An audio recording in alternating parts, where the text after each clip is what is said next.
Khairia Online TV, kisima cha maarifa na burudani. Min sema bililmi walmali yabna an-nasu mulkahum walam yabna mulkahum biljahli waliqlal. Bililmi walmali yabna an-nasu mulkahum walam yabna mulkahum biljahli waliqlal. Kwa nini nizungumze hii beti? Nafurahishwa na watu wa Mwera kwa jambo kubwa ambalo wanalifanya kwa kustawisha boarding katika mji wao huu. Mwa walislamu pana boarding kubwa ikiendeshwa na Ustadhi Mshana pamoja na Musa. Wao kama wao walimu, bila kushirikiana na wazee wetu hapa na ushirikiano kuanzia imamu na wazazi kina mama, hawezi kuendesha jambo kubwa kama hilo. Lakini watu wa Mwera, mambo mnaofanya ni ya kuigwa, ila na nyie mnatakuwa mfahamu kwamba mnachokifanya nini mnaandaa. Kwa sababu kuna biashara tatu Mtume alisema hazdodi, thalathu tijaratin lan tabura, biashara tatu hazdodi. Nyinyi katika hizi kuna moja mwadili nayo. Biashara zile Mtume alisema tilawatu kitabullah, kusoma kitabu cha Allah, kudili na kusoma Qur'an ni moja katika mambo bora sana. Lakini pia katika biashara nyingine Mtume akasema al-infaqu fi sabilillah, kutoa katika njia ya Allah. Wanafunzi wakiishi boarding, kwa sisi walimu, hata kama utapata ahadi za wazazi wao kwamba wataleta ada, wataleta vyakula, lakini alafu baadaye unakuja kukuta kwamba vitu hivyo vinakata, bali litakuwa ni jukumu la mwalimu kuweza kudili na wanafunzi wale kuhakikisha wanaendelea katika masomo yao. Atafanyaje bila kushirikiana na wale watu wenyeji wa sehemu ile? Sasa kama atashirikiana nao vizuri na wao watajitolea, biashara yao itakuwa haidodi. Biashara tatu hazidodi.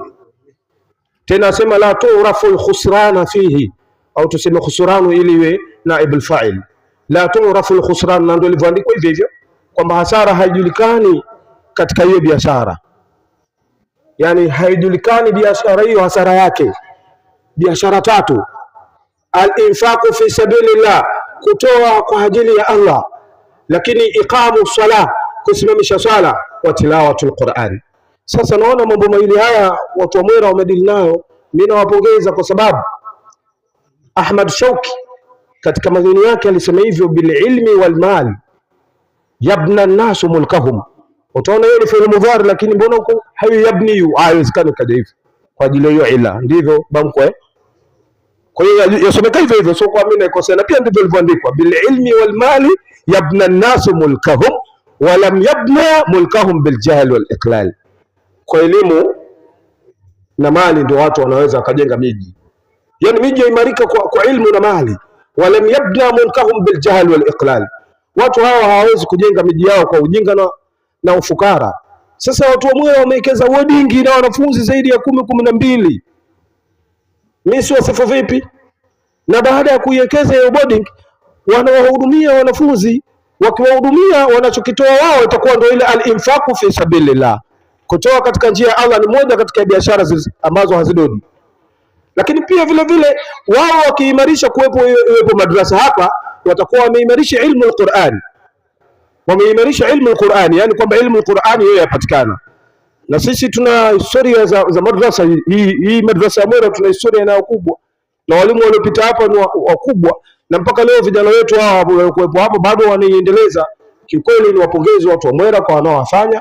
Na alafu baada hapo wao wakajitolea kuwa na walimu wawili, tena kila mwalimu na mke wake.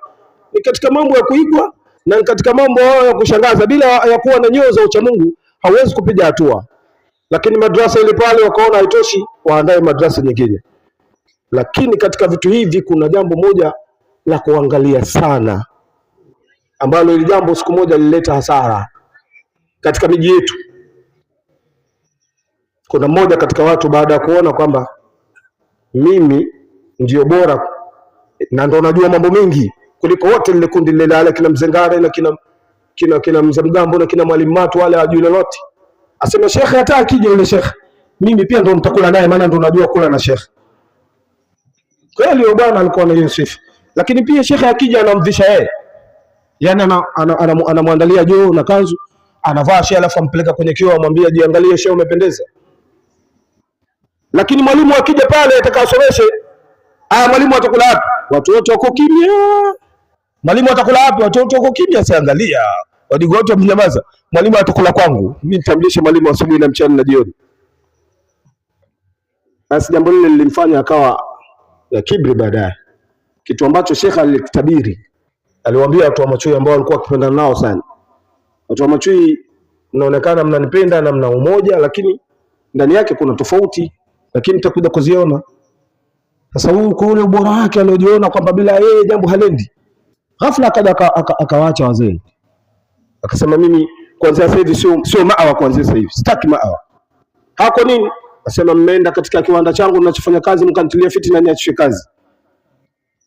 Sababu hiyo una hakika? Ndio. Asema ndio, na mimi sitaki tena kushirikiana na nyinyi. Baba alilia kwanza. Sasa tutafanyaje? Tukienda na gari, ile gari bado shilingi 20,000 nzima tu peke yake. Yeye anambia tu nyinyi vaeni makoti na nini twendeni. Allah alimjalia moyo huo mzee.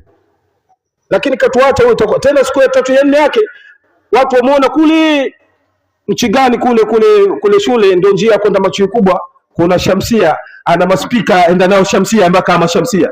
Hilo ndio jambo niliouliza sana wazee.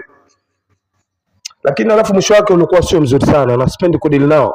Ila tumtoe usia, wewe kujiona Allah akakuchagua kulisimamia jambo la dini, lisimamie kwa udhati kabisa. Mwenyezi Mungu anaweza kaja kujalia jambo kubwa sana.